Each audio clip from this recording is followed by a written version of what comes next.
الله وبركاته.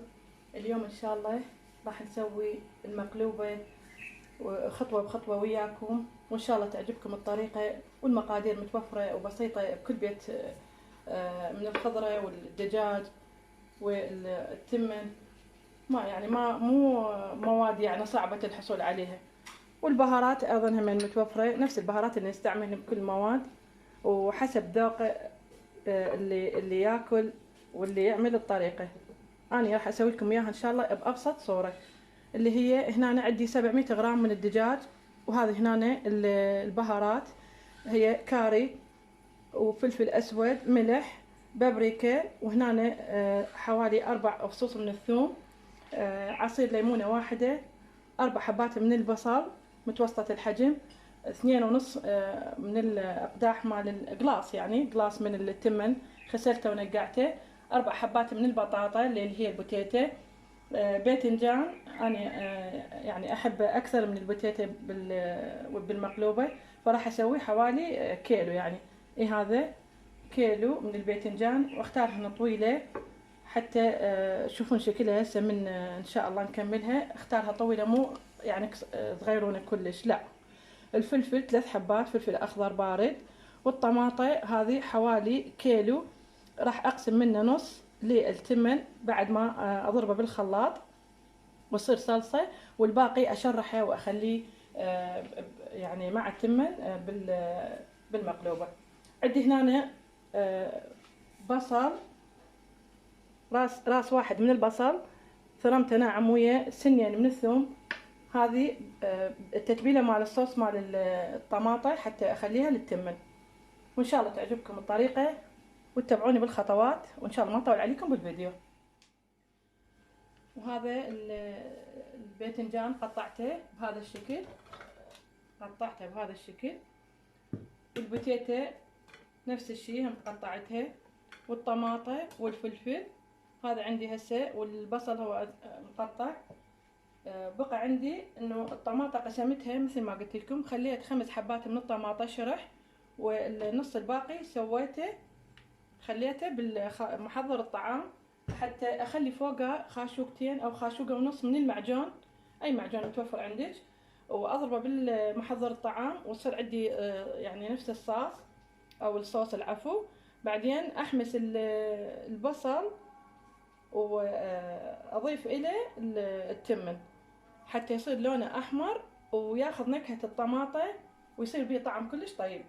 هسه راح اروح اقلي واشوفكم على الطباخ ان شاء الله الخطوة اللي بعدها. هاي الخطوة اللي قلت لكم ان شاء الله راح نبدا بها نقلي البوتيتا والباذنجان.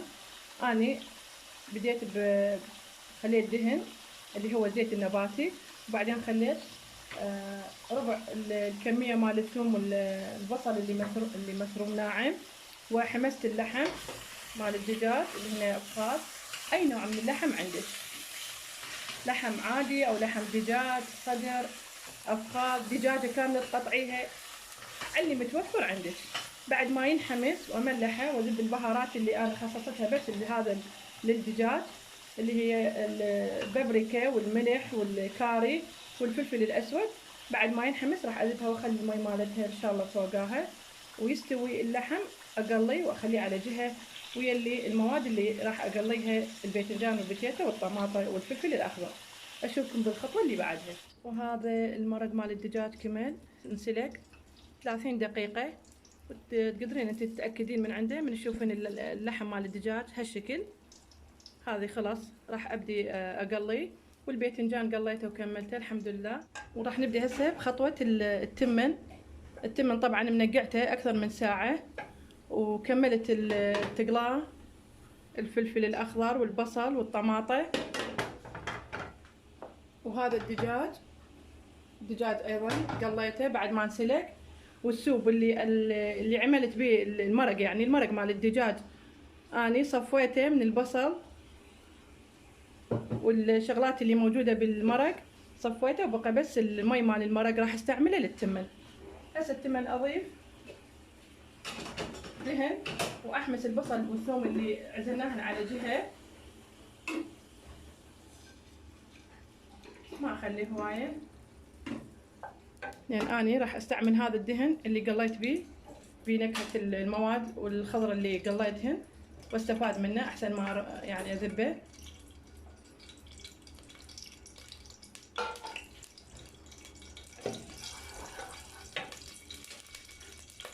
وهذا الثوم والبصل المثروم ناعم، النص المتبقي من الكمية اللي سويتها بالبداية تنحمس. واركب التمن تركيب تمام قبل ما ينشف ب10 دقائق المي مالته، يعني السوق مال التمن. اني راح اصفط المواد اللي موجودة عندي مال الخضرة للمقلوبة بجدرية ثانية، واخلي التمن عليها واخليه على نار ناصية تقريبا ربع ساعة حتى يتلابس التمن وطعمه ويا الخضرة اللي سويناها. بعد ما حمست الدهن والبصل وشوي قليل من الثوم راح اذب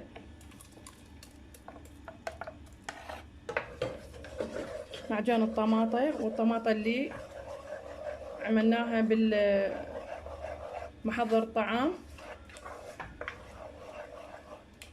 حتى تنطي لون وطعم الحموضة بالتمن، يعني مو بس معجون.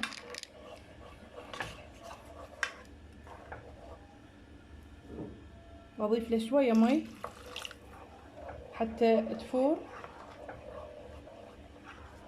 بعدين اذب التمن ان شاء الله. هاي عصير الطماطة والمعجون هذا سخنهم. انا طبعا بعد ما يعني اسويها بمحضر الطعام اصفيها واذبها يعني بعدين يلا اذبها بالدهن، يعني مو هي ويا القشور مال الطماطة. هسه راح اضيف التمن. بسم الله الرحمن الرحيم.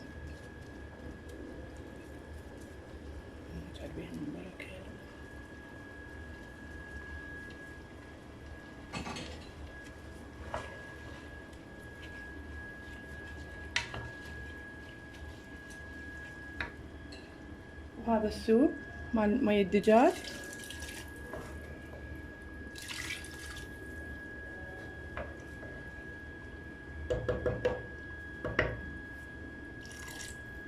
قبل ما ينشف المي مالته اضيف الخضرة اللي قليتها او الخضروات اللي قليتهن، باذنجان والطماطة والبوتيتا. ما انسى الملح، انا مخليه ملح على المعجون والطماطة شوية بس.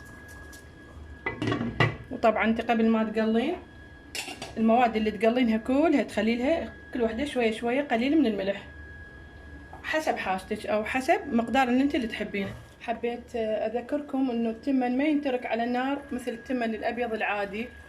كل 10 دقائق اجي ويعني اقلبه من كل الجهات حتى ما يلزق او شعوط ويصير بريحه ما طيبه. احنا هسه تمام.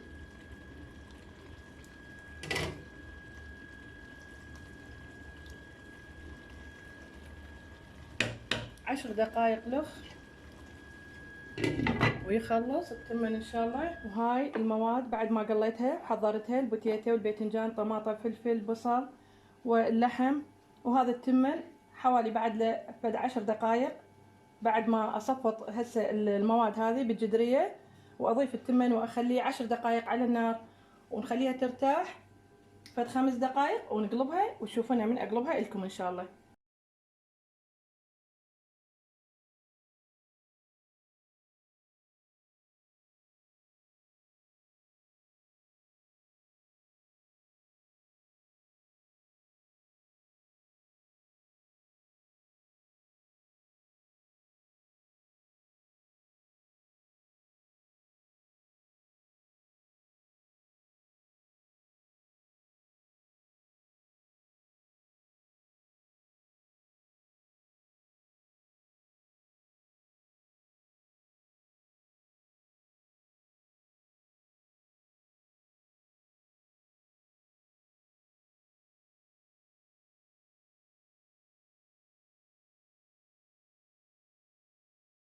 وهاي كملنا ترتيب المقلوبة. بس اضغط براحة ايدي على التمن حتى من اقلبها يعني ما تتفتت، وتتلابس يتلابس التمن ويا المواد اللي موجودة الخضرة اللي قليناها. ان شاء الله تعجبكم. وهسه راح ارجعها 10 دقايق على النار وبعدين اقلبها. هاي كملت المقلوبة.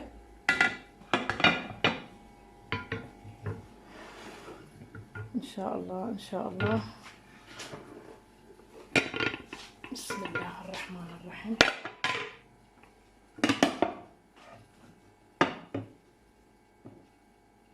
بسم الله.